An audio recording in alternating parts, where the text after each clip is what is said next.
Welcome to the story of where the wild things are. In a small house at the edge of a forest lived a young boy named Max. Max was a lively and imaginative child, always looking for adventure and excitement. His days were filled with laughter, games, and stories, but he wanted something more. One evening, after playing a wild game of chase with his dog, Max felt restless. He looked out of his window, watching the golden sun set, casting long shadows in his room. At that moment, Max's imagination took off, and he dreamed of a faraway land where wild creatures roamed free. Their roars echoed through the forest, mixing with the rustling leaves and the distant sounds of the sea. Max approached carefully, his heart still racing. But the wild things saw something in his eyes that matched their own wild spirit. To his surprise, the wild things responded with laughter and cheers. Max's days were filled with laughter and adventure, his heart swelling with joy he had never felt before. They crowned him their king, calling him the ruler of their wild kingdom.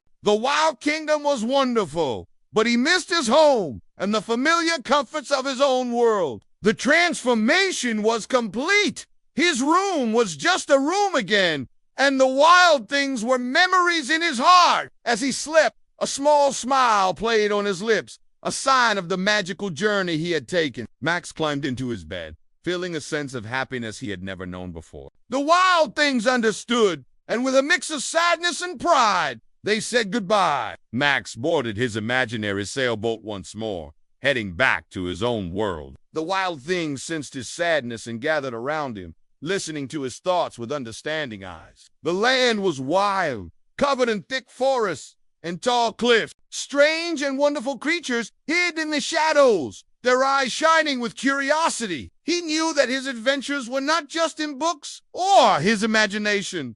They were everywhere, waiting to be discovered. And so Max started each new day with a heart full of curiosity and a spirit that was truly wild. Max's heart pounded with a mix of fear and wonder, but he didn't turn back.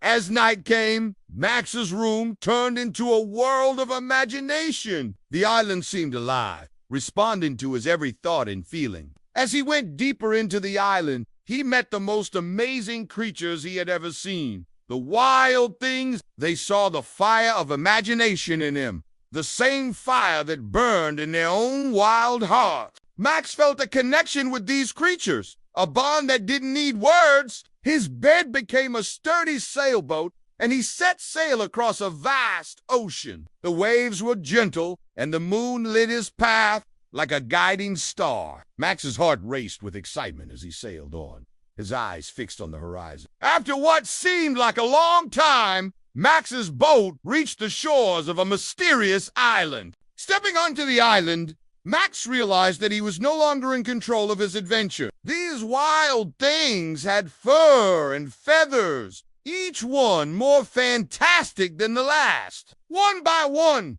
the wild things came closer to Max, their curious eyes studying him with a boldness he didn't know he had. Max let out a mighty roar, copying the calls of the wild things around it. Under Max's leadership, the wild things taught him their ways, showing him how to dance among the trees, sing with the wind, and forget his worries and fears. But as the days turned into nights, Max began to feel a longing in his heart. With a heavy heart, Max knew it was time to go home.